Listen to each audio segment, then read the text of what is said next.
Hey guys, welcome back. So, as you can see, got a complete fish now. So, we finished up the scales. Let's see if I can get up here where you guys can see. So I finished up all the scales. And on these fins, all I did was take a little bit of super glue, hold those in place with a little pressure until they stuck. Let them dry on their own 24 hours. Same thing with the bottom. Just filled those in with super glue. These holes that we had, slide those in there, hold them in place till they'll stay. Let it sit for 24 hours and everything's good to go. So nothing special on that part right there. And then I have some sealing white that I used for my base coat, but any kind of white will work. And the reason I use sealing white is because I had a whole quart of it and I'd ran out of the basically Walmart Apple Barrel, which is what I usually use. I used to spray these with airbrush spray, but the airbrush paint, the white is so hard to spray. You have to thin it so much to keep it spraying, and it constantly tries to plug. It was just easier just to hit this with a brush. So I always take a little seal of white and hit this with a base coat of white before I start. So this is gonna be a white crappie. So the majority of this fish is gonna be kind of a light color anyway. So you can see on here, I don't know if you can see, maybe I had some kind of rough spots on here after I put the base coat down. And what that is that's just the grains are what they call pulling the grains. The grains are trying to stand up because wood's dry, and anytime you add moisture back to it, those grains start to swell, basically is what happens. So I went back and hit this with some 320 after I painted it, which is just a really light sandpaper. And I mean, it's extremely light. It doesn't take but just a minor amount of pressure, and it knocks all those little rough edges back down for you. So we're ready to start laying down some paint on this guy.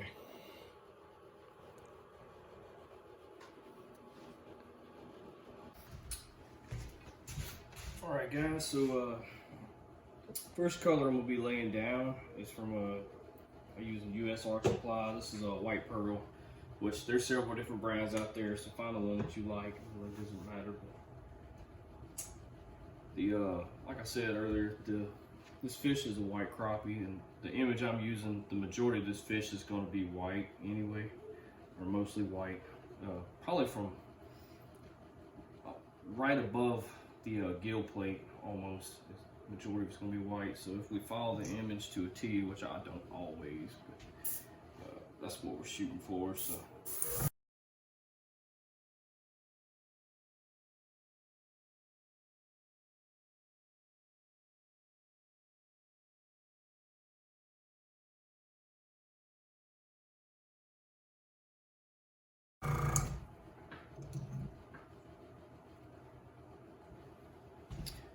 See if I can show you guys what I'm talking about. Can you see that pearl color? See that shine? Isn't that just amazing? All right guys, so the next color I did was the yellow ochre, and I went just right below that lateral line all the way back, so kind of hit that belly a little bit. And I know what you're thinking, are you crazy? But there's a reason it's there.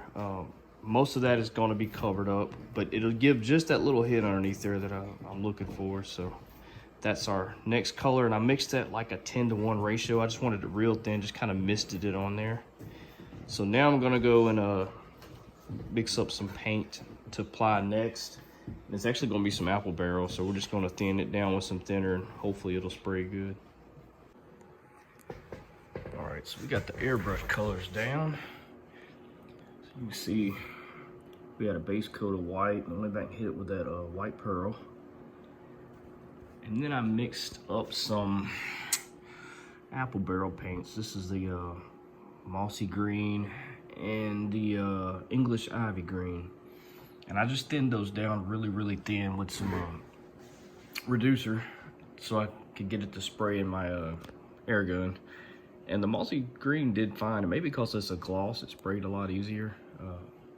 The English ivy wanted to be chunky on me a little bit, so I had to really thin it down. But I always test these on paper first before I put them on my fish to make sure that they're gonna spray smooth. So it took a little more thinning with the English ivy, but we got it sprayed. So I don't know if it's kind of hard to tell. You can still see that ochre just peeking out underneath there.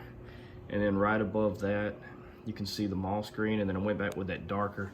Then I hit just a little bit of pink right here around the lips.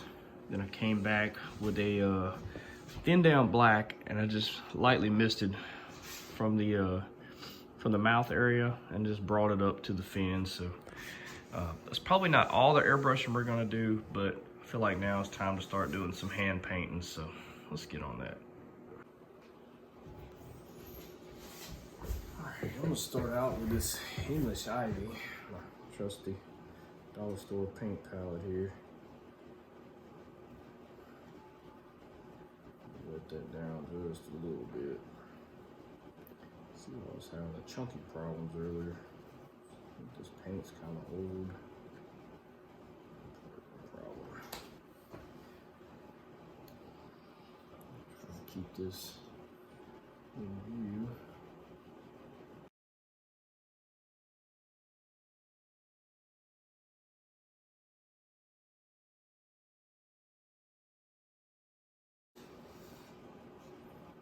The difference that makes already. So I'm gonna hit the tail and this anal fin, all just like that. All right, so we got our fins and our tail painted, and I went back with the what do they call that, mossy green, and I hit my fins right here. I'm not completely done with these yet. I plan on going back once we've done all the hand painting. I want to go back and mist just a real thin black over these, and it'll darken these up. So you ever want to darken something up just a little bit, you can water down some black and just lightly go over it, and it'll give it that little darker image. But now what I want to do is, the fun part of painting these is putting all these little specks and stuff that these fish have on them.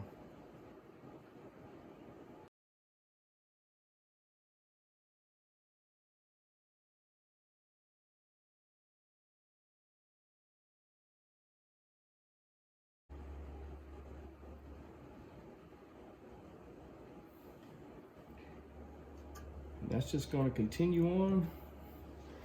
So I got all these in. All right, so now that we've gotten all of our little specks and marks and stuff in, I went back, like I said, I hit this with some diluted black on the airbrush and just lightly darkened everything up. And I only done that top fin. I did this so you can see the difference between that top fin and the bottom. See how that, light here. See how much darker that top fin is in this bottom? And that's what that mist and that black over there do. I didn't just paint it solid black, it's still green, but it darkened it up. And it went right down the top of that line, right across the top side of the fish there. So it gave it that kind of a little bit of a darker color that I really wanted.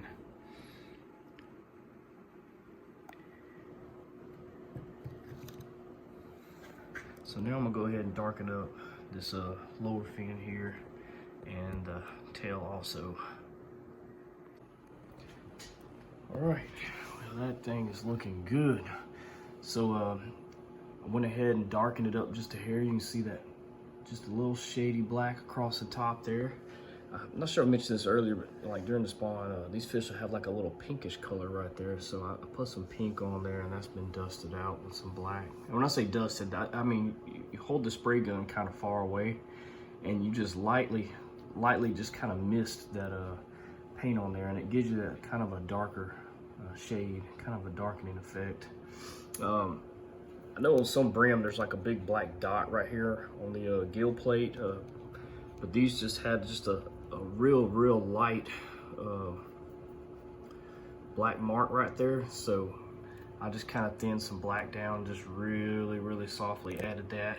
And I went back with some yellow ochre and added to these fins just to give us a little bit of contrasting color. And the bottom fins right here, same thing with those. I added just a touch of ochre, and I went back and hit it with some white pearl.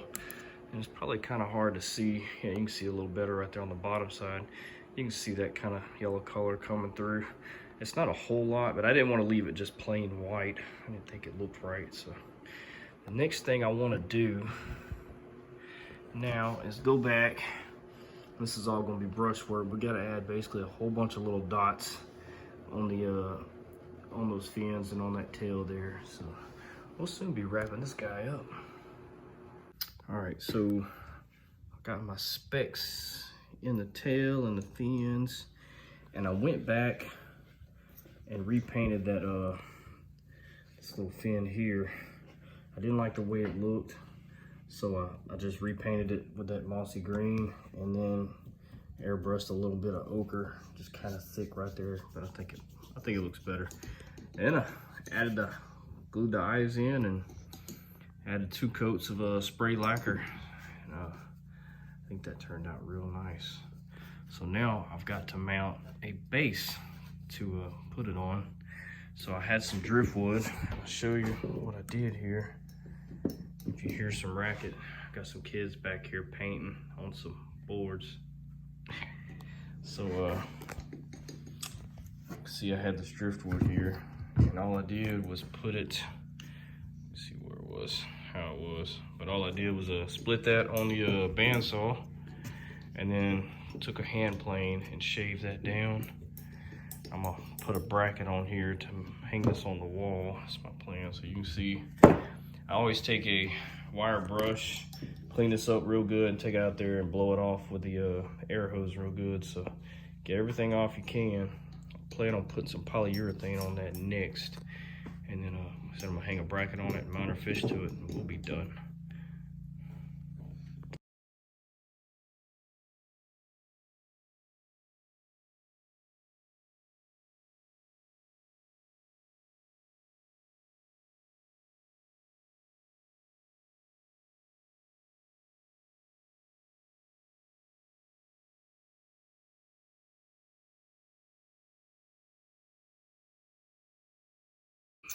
All right, we are done with this project.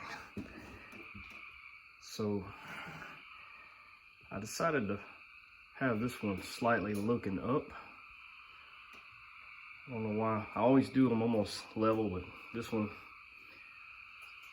I think he's on the hunt for something, so thought it looked pretty good, kind of looking up. So problems always arise, it seems like, with me anyway. So one of the things I did was, here's my mountain hardware. When I put that first, when I put the second nail in, it tried to split on me. Or actually, it did split on me just a little bit. So when I backed it out, moved it down, and tried it again, a little further over, and it tried to open that gap again. So I ended up taking a paneling nail and cutting it off and drilling a hole at an angle, and basically driving that paneling nail through there at an angle through both sides of that split.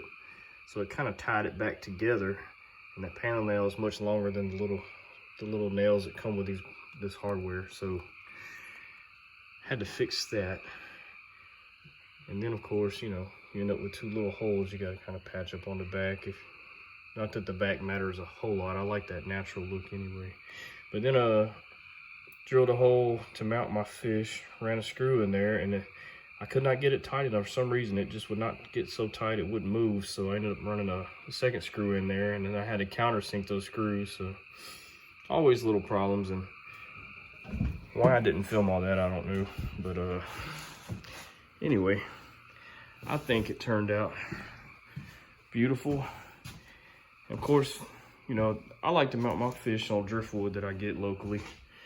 True driftwood comes out of the ocean, and I know that, so I usually call this local driftwood. I go down to my creeks and rivers and stuff locally and get this driftwood. But let me turn this around, hang this back up on the wall up here, right behind me.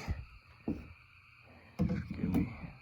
I definitely need to invest in a GoPro or something. So I'm using my phone, so bear with me. So see, like that brim is looking pretty much straight. I've got him just slightly cocked up, just at a little angle, like he's about to go for a bait or something. But that is the end of our project, guys. I really hope you enjoyed watching me go through this process. Hope you learned something.